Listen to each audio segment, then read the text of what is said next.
the hype over it.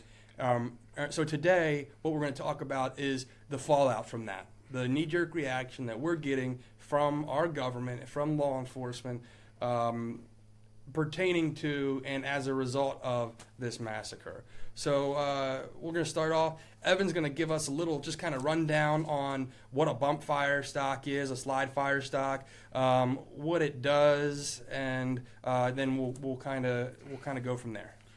Yes, so thank you, Andy.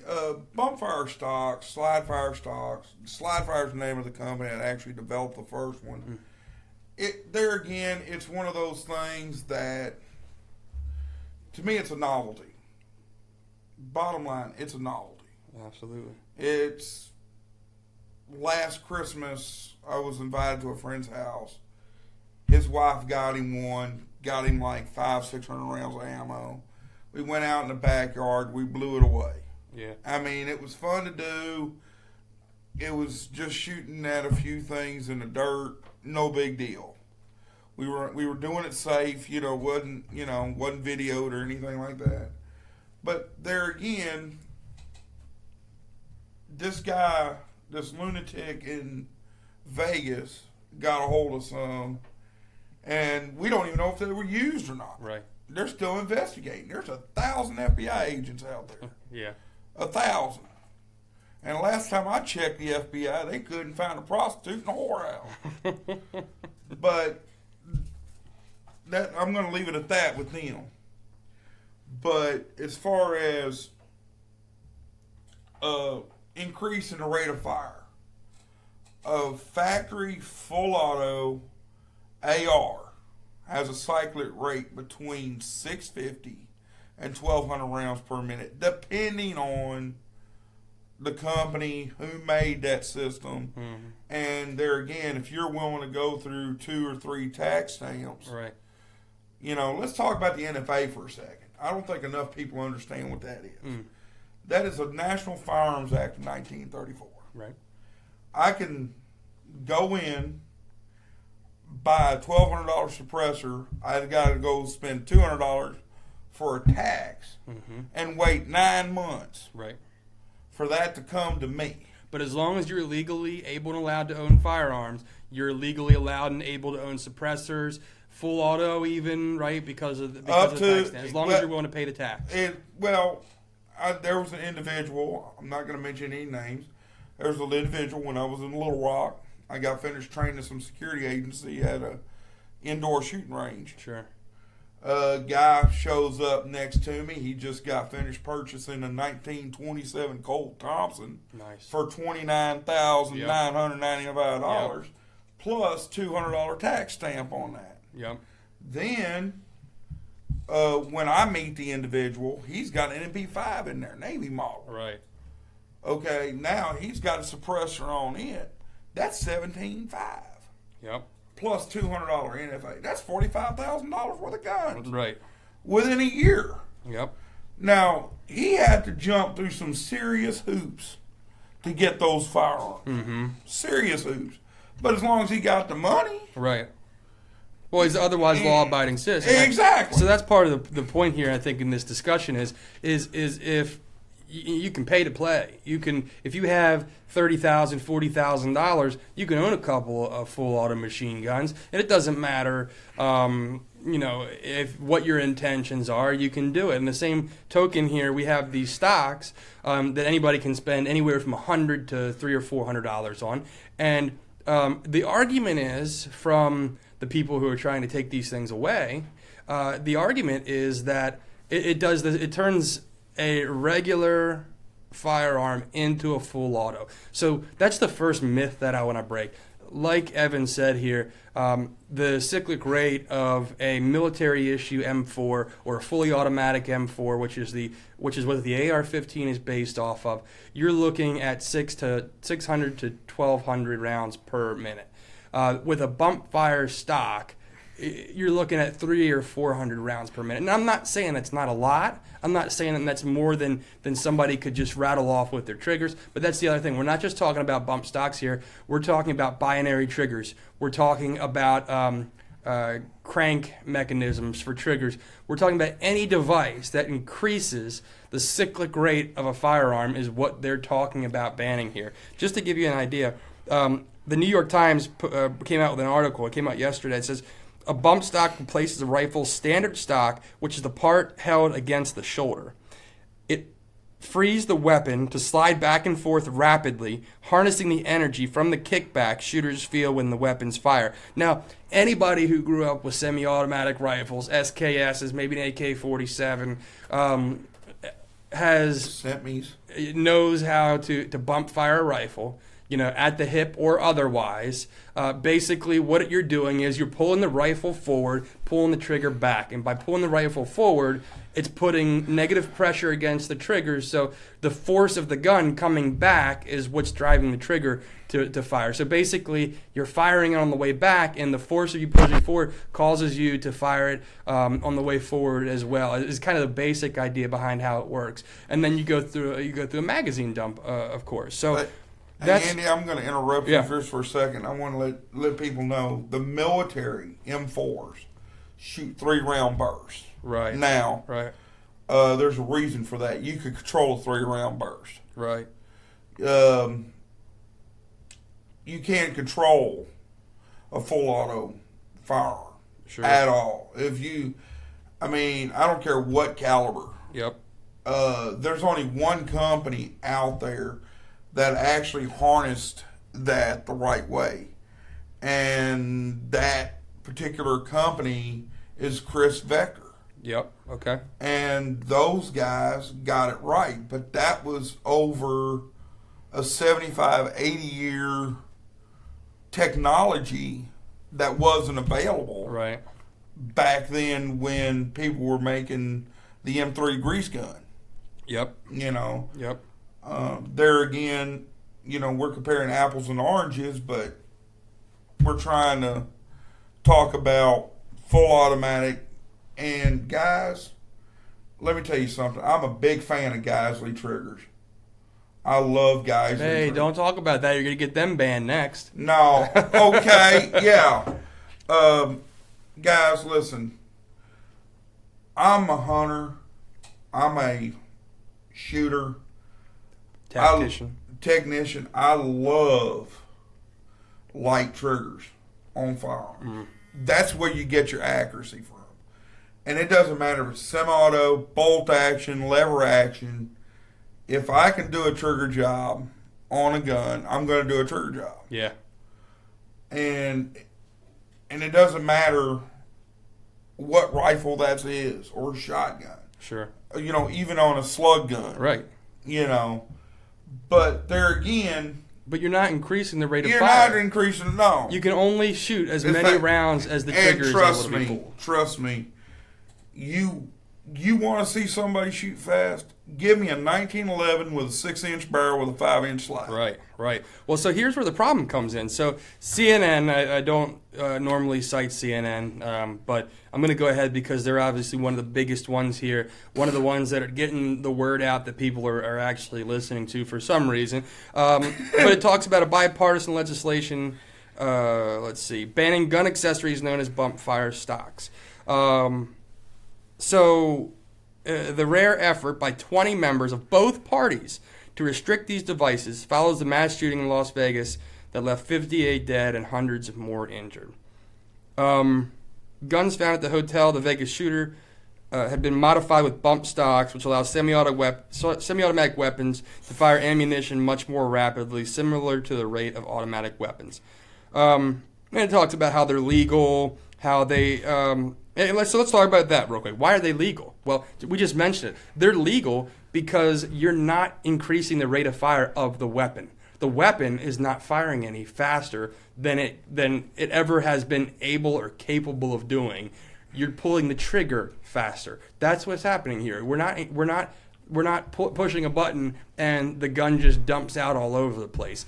The weapon is still shooting at the same rate of fire it was always capable of, but you're pulling the trigger faster. So essentially, this boils down to being arbitrary. who's to say next that, some of these shooters out there that have a 1 pound, 2 pound trigger that can blow through 30 rounds, who's to say that these people aren't next? And I know it sounds silly, but ultimately they can pull the trigger fast. So are they not capable of the same atrocities as anybody else? I mean, all it takes is a little bit of practice. It takes a little bit, a couple thousand rounds of ammunition, and you can get as good as some of these people who are fast shooters. So this bump Jerry fire, Michalik, he's a monster, fastest shooter in the world. So check him out. But the point is, we're not increasing the rate of fire of a particular weapon. We're increasing the ability to pull the trigger faster.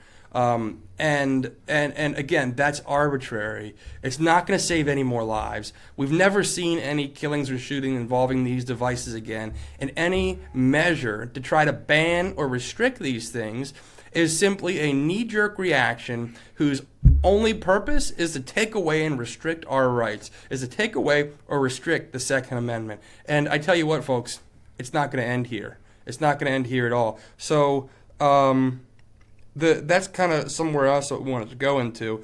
And, on the way up here, Evan and I today talked about the fact that compromise. We talked about the fact that we're being told that this bill is compromised, that we should just compromise and let these things go. Look, it's I don't. Vague. It's too vague. I don't own a bump fire stock. I don't want to own a bump fire stock. I have no desire. But you know what? I will fight to protect other people's rights to own a bump fire stock. Because here's the thing. There is no such thing as compromise when it comes to government. There's no such compromise is when I get something and you get something. The problem is being vague. It's there. Okay, now some law enforcement bureaucratic bonehead can come up and say, okay, this guy, just like you had a runaway that one day, no fault of his own, carbon buildup, happens to a semi-auto, especially when you're using ugly ammo, dirty cheap ammo. Stuff, yep.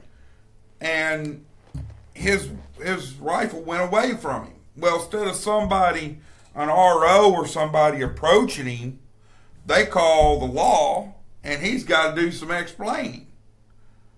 Now, thank God I wasn't there because I would have knocked the dude out. But, people, they want, and that's all it would take. I guarantee you, if me and you had a range session with your scent me, especially the way I can control that trigger, it would probably sound something scary to somebody. Sure. And that's all it would take. Yep. That's all it would take.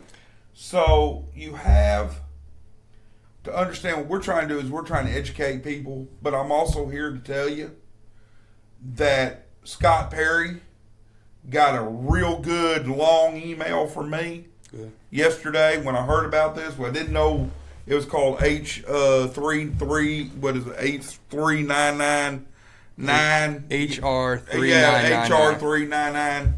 Yeah, okay. I love how they name these bills. You could tell these people are real knowledgeable. Right. The problem is you're opening up the door. I lived through the crime bill. Okay? I started my security career under the crime bill.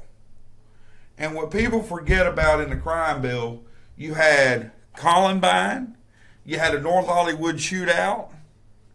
All that took place under the crime bill. Right. There you go. So what good did gun control do there? Enough said. So an article I read today, and excuse me for not looking up here, but I'm going to read from this actual article. It says that the proposed legislation seeks to indirectly implement a blanket ban of nearly every semi-automatic rifle system currently in existence. And in order to ban bump fire stocks or any of these other things, they have to word it broadly because Otherwise, somebody's going to come up with some sort of workaround, like they most likely will anyway. But they have to have a blanket kind of idea or law over this, and so it has to be. So the article goes on to say, this is the actual verbiage.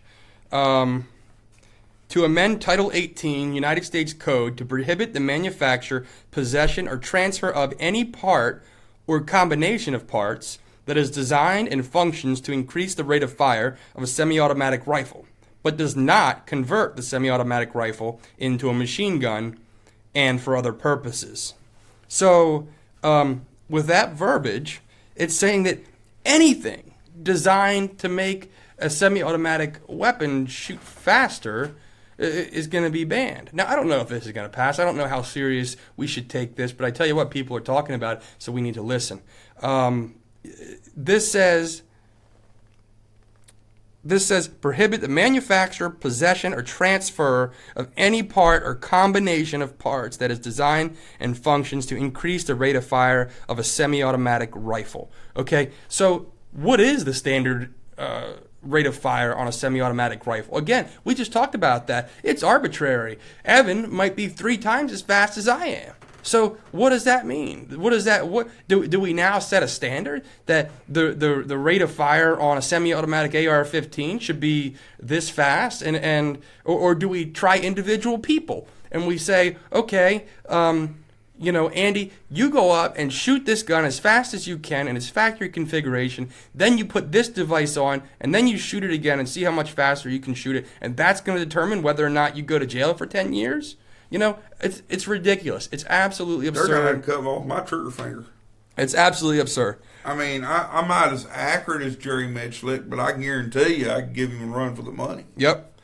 Well, and here's the thing. Again, as I mentioned before about the idea that anybody who's owned a semi-automatic rifle and grew up in the country or has bump fired some sort of weapon, whether it be an SKS or a 1022 or whatever the case may be, and you put it in your belt, and that's what this article talks about, that this will ban rubber bands. So if you're out shooting an AR-15, you got a rubber band in your pocket, bam, handcuffs. You got a piece of string in your pocket, bam, handcuffs. You got a belt loop on your pants that you can slip your thumb in, bam, handcuffs. That's what this and it's silly and stupid, and we laugh about it, but that is what this legislation is proposing.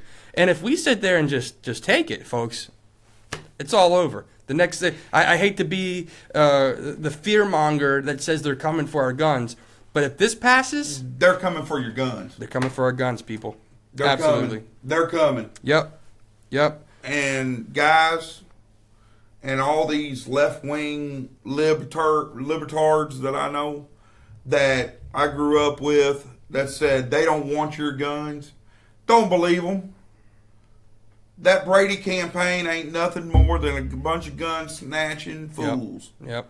It's the gun. In fact, in this place right where we're sitting, there are firearms right around the corner. Yep. There's bullets with one of them. Yep. You're carrying a firearm. Hello, can you float around and shoot somebody? I mean, come on, people. It's an inanimate object. It's an inanimate object, and it's a knee-jerk reaction. Yep. And I'm sounding like everybody else on YouTube, but let me tell you something. I am pissed. Yep. This has really got me aggravated that even some Republicans came up with this. It's unbelievable. Guys, let me tell you something. I don't care if you got an R in front of your name, a D in front of your name. Wait, we got elections coming up. We will vote you out. Bottom line, I don't give a damn who you are. If you're in my district and I can vote you out and you sign it, you're voted out. Yep. Hey, and Scott, Mr. Perry, I know you personally. You better listen to my email.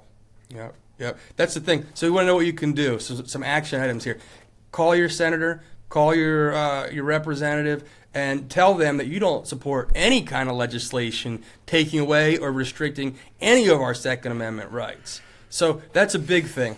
The second thing is, honestly, guys, and gals, we got to get out there in the community, and we have to start raising awareness for the Second Amendment in general. Hey, look, most of the time I conceal carry, but I just came upon a YouTube video by the Yankee Marshal. He talked about the second of the month was his opportunity to open carry his weapon for the sole purpose of raising awareness and starting up conversation. And he says that going out and doing that, he gets all kinds of attention, and he doesn't normally open carry, but that's his opportunity to do it, and that's his little single person activism. And I tell you what, it makes a difference. I've done it before, just the same way. So that's something else that you can do. Doesn't mean you have to open carry every day. It means that you can choose one day a month to strap your gun up on your hip. Now, what does that have to do with bump fire stocks? Nothing. The fact of the matter is, the legislation doesn't have to do with bump fire stocks. That's just a facade. That's just the to get thing, the foot in the door. Yep, that's the thing that they are trying to pass to be able to have access to everything else.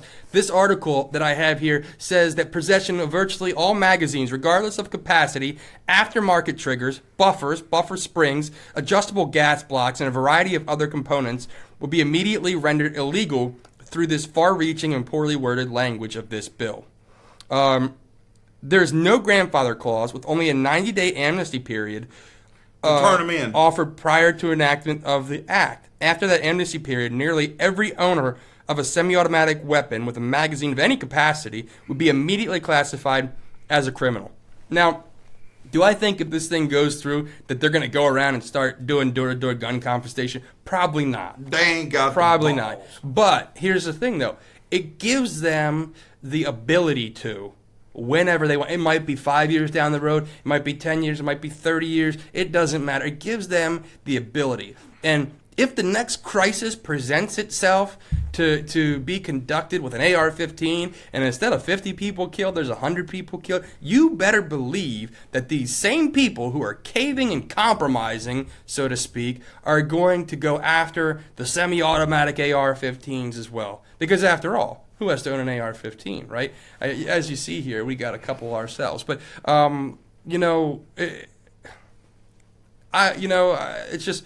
I don't know what else to say about it. I'm upset about it. Evan here is upset about it. We got to put our foots down, and we really have to stand up against this. The reason I said earlier that I don't know if I'm too proud about the NRA is because initially they were one of the first ones to jump on this bandwagon with the Republicans and the Democrats and say, yeah, we need tighter regulation. Now, I just read an article today saying that they're not supporting this particular bill. And they backpedal. But you know what? To me, the damage is already done. It's already done. They've already stepped in and said, hey, we support tighter regulation on our Second Amendment, on bump fire stocks. That they've already come out and said it. That they can backpedal all they want. It doesn't matter. The damage is done. It's done. Come on, we got Pete Brownell up there. Come on, Pete. Come on, man. Hey, Wayne, do me a favor. I don't mean no disrespect. Pull your ears till they pop. You just pulled your head out of your ass.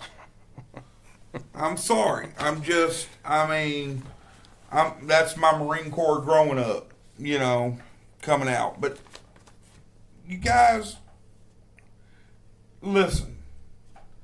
It says in the Constitution, shall not be infringed.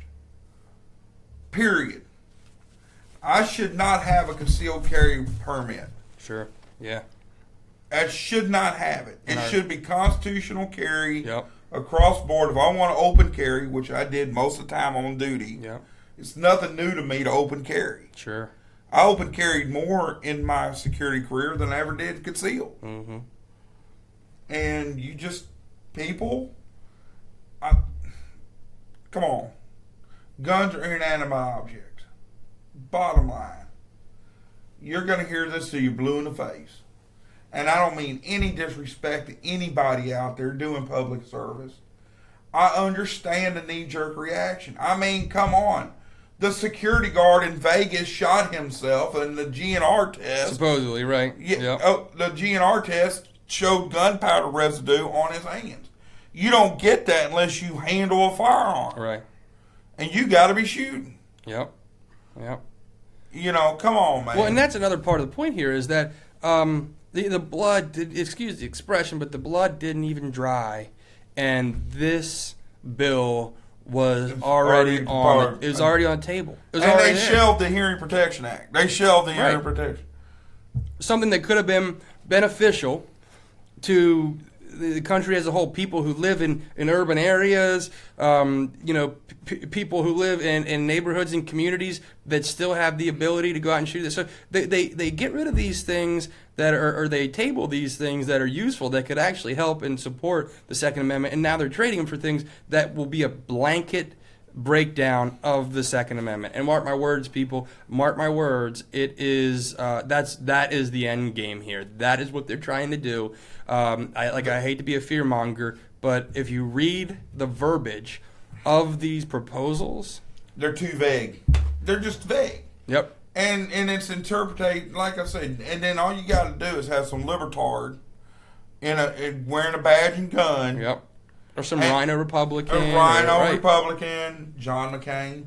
But I'm just saying that they are Democrats with badges. Sure. Yep. You know, and all they had to do is get a recall.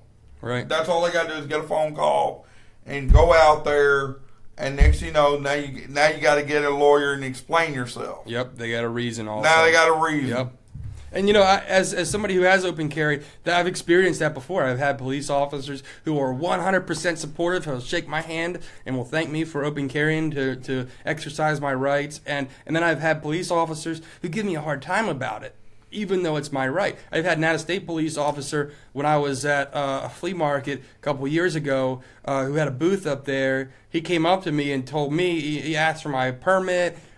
He said that I wasn't allowed to carry without a permit. In the state of Pennsylvania, you are. Just gave me a real hard time about it, and he was a police officer off duty. So it just goes to show you, guys, it only takes one person misinterpreting the law, and that's all it really takes, guys. So, again, give your senators and your representatives a call, shoot them an email, write them a letter, tell all of your friends, your family to do the same. It's all we can do, guys. That's it. So, I'm Andy. I'm Evan. And we're Deplorable General. Over and out.